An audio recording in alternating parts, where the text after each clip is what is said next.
سب drama بازی چل رہی ہے. وہ دیکھ لو, وہ نمک حرام ممتاز قادری جس کی ڈیوٹی تھی کہ تو گورنمنٹ کا ملازم ہے, تجھے بڑا عشق چڑھا ہوا ہے نا جعلی قسم کا.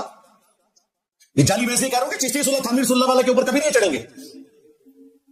تو بھائی تو اپنی نوکری سے استعفیٰ دے اور پھر جو تو نے کرنا کر, اپنے انجام کو پہنچ. نوکری کے اندر رہتے ہوئے نمک حرام نہیں کرنا. بسم اللہ الرحمن الرحیم. آپ نے انجینئر محمد علی مرزا کا کلپ سماعت فرمایا. گزشتہ 2 دن قبل انجینئر محمد علی مرزا ممتاز قادری کے بارے میں کیا کہتا ہے وہ آپ سن چکے ہیں کہ نمک حرام ممتاز قادری. سمجھ سے باہر ہے یہ بات کہ مرزا صاحب کو گستاخ رسول سے محبت کیوں ہے.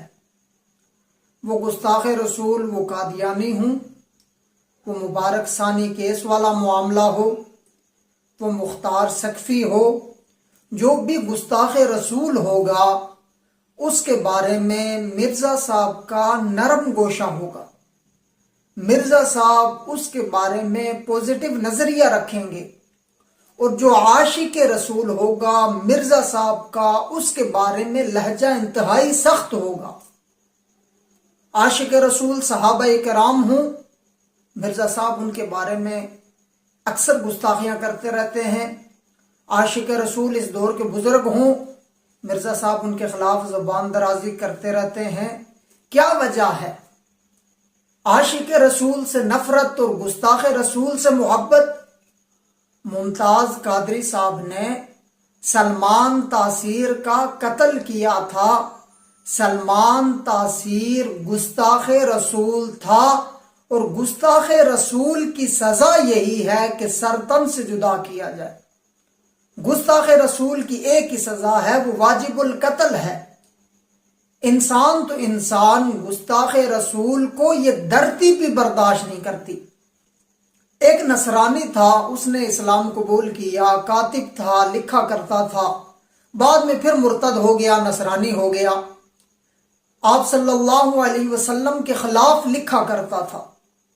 اس کا انتقال ہوا, لوگوں نے اسے دفن کیا. صبح جب آئے تو دیکھا وہ نصرانی قبر سے باہر زمین پر پڑا ہے.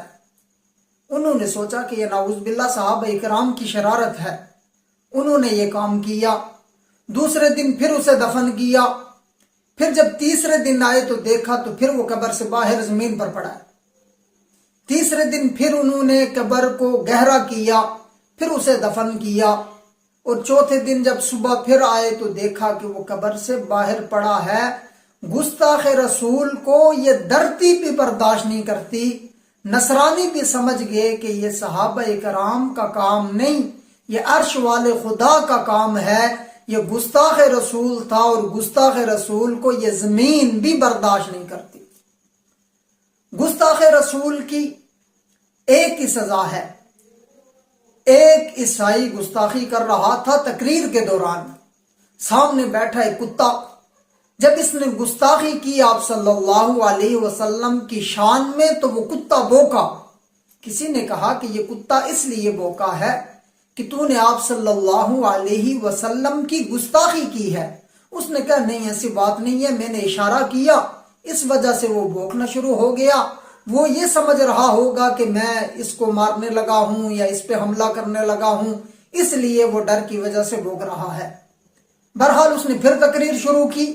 پھر جب آپ صلی اللہ علیہ وسلم کی گستاخی شروع کی تو اس کتے نے رسی کو توڑا اور اس عیسائی پر حملہ آور ہوا.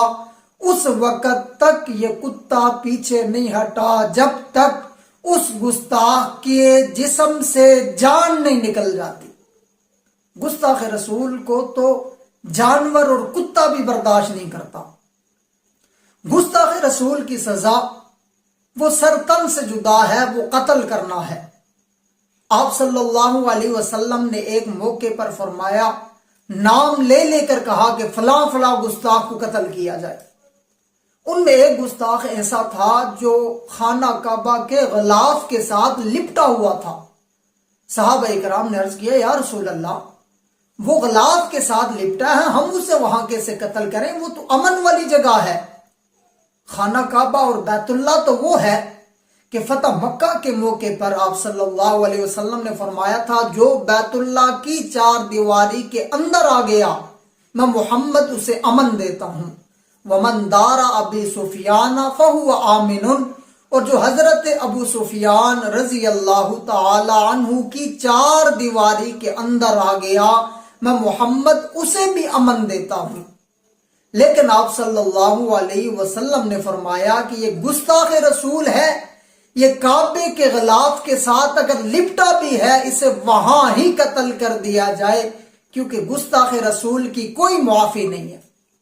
ممتاز قادری صاحب نے گستاخ رسول کو واصل جہنم کیا، سلمان تاثیر کا قتل کیا. ہاں اس بات پر اعتراض کیا جا سکتا ہے کہ یہ کام حاکم وقت کا ہے. جو کام حاکم وقت کا ہو وہ کام حاکم وقت کو کرنا چاہیے. بعض کام عوام الناس کے لیے ہوتے ہیں، بعض کام حاکم وقت کے لیے ہوتے ہیں. مثلا کسی نے شراب پی، کوڑے لگانا حاکم وقت کا کام ہے. کسی نے زنا کیا، اگر وہ شادی شدہ ہے تو ہر بندہ اسے سنسار نہیں کر سکتا کہ کسی نے زنا کرتے ہوئے دیکھا تو وہ پتھر اٹھا کر اس کو مارنا شروع کر دے، سنسار کرنا شروع کر دے. یہ اس کا کام نہیں، یہ حاکم وقت کا کام ہے کہ اسے سنسار کیا جائے. اگر کوئی شخص چوری کرتا ہے تو ہر شخص کو یہ حق حاصل نہیں ہے کہ کوئی بھی چوری کرے تو یہ شخص اٹھے اور اس کے ہاتھ کاٹ دے. یہ کام حاکم وقت کا ہے کہ وہ اس کو یہ سزا دے اور اس پر یہ حد لگائے. اسی طرح گستاخ رسول کا سر تن سے جدا کرنا یہ حاکم وقت کا کام ہے، حکومت کا کام ہے. لیکن حکومت نے جب وہ کام نہ کیا تو ممتاز قادری نے وہ کام کیا. انجینئر محمد علی مرزا کو ممتاز قادری سے نفرت کیوں ہے؟ اور انجینئر محمد علی مرزا نے ممتاز قادری شہید رحمت اللہ علیہ کے بارے میں کیا الفاظ بولے کہ نمک حرام ممتاز قادری. اس نے کیا نمک حرامی کی؟ اس نے گستاخ رسول کا قتل کیا. ہاں اس بات پر اعتراض کر سکتے ہیں کہ انہیں یہ قتل نہیں کرنا چاہیے تھا، یہ قتل حکومت وقت کو کرنا چاہیے تھا. لیکن جب حکومت وقت اپنا کام نہ کریں تو پھر عاشق رسول یہ کام کیا کرتے ہیں. مرزا صاحب کو گستاخ رسول سے محبت اور عاشق رسول سے نفرت، اس بات کی آج تک سمجھ نہ آ سکی. مرزا صاحب گستاخ رسول، ختم نبوت کے ڈاکو قادیانی ہوں، ان کے بارے میں نرم گوشہ. ابھی مبارک ثانی کیس کچھ مہینے پہلے ہوا، اس وقت مرزا صاحب مبارک ثانی کی حمایت میں کھڑے رہے اور مسلمانوں کے عاشق رسول کے خلاف مرزا صاحب کی زبان چلتی رہی. اس کی بہت ساری مثالیں ہیں. کچھ عرصہ قبل ایک مناظرہ ہوا مسلمانوں اور قادیانیوں کے درمیان، وہاں قادیانیوں کو شکست فاش ہوئی. انہوں نے اسلام قبول کیا، مسلمانوں کی کامیابی تھی. لیکن اس وقت بھی انجینئر محمد علی مرزا قادیانیوں کی حمایت میں کھڑے رہے اور مسلمانوں کے خلاف زبان درازی کرتے رہے. بہت ساری مثالیں ہیں. مختار سقفی والا معاملہ ہو، گستاخ رسول ہے. امت مسلمہ کا اجماع ہے کہ اس نے نبوت کا دعویٰ کیا ہے، وہ ختم نبوت کا ڈاکو ہے. اس کا یہ دعویٰ تھا کہ اس کے بعد جبرائیل امین آتے ہیں. لیکن مرزا صاحب کہتے ہیں مجھے تو ایسی کوئی بات نہیں ملتی. مرزا صاحب آپ کو کیسے ایسی کوئی بات ملے گی؟ کیونکہ آپ گستاخ رسول کے لیے نرم گوشہ رکھتے ہیں. اگر آپ کو ایسی کوئی بات ملے بھی آپ وہ بیان نہیں کرتے. آپ کا یہ کام ہے، آپ دھوکہ دیتے ہیں، اپنے مطلب کی بات لیتے ہیں. آپ حدیث میں تحریف کرتے ہیں، اپنے مطلب کی بات لیتے ہیں اور امت مسلمہ کو دھوکہ دیتے ہیں. یہ آپ کا طریقہ واردات ہے.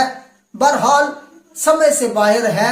مرزا صاحب اختلاف کریں، ضرور کریں کہ یہ کام حاکم وقت کا تھا، ممتاز قادری صاحب کو نہیں کرنا چاہیے تھا. لیکن ادب کے دائرے میں رہ کر اس شہید کو جو ختم نبوت کے لیے آپ صلی اللہ علیہ وسلم کی محبت میں پھانسی چڑھ گیا اور اپنی جان دے دی، اس کے بارے میں ایسے الفاظ ادا کرنا، اسے نمک حرام کہنا، اس کے بارے میں غلیظ زبان کو استعمال کرنا، سمجھ سے باہر ہے۔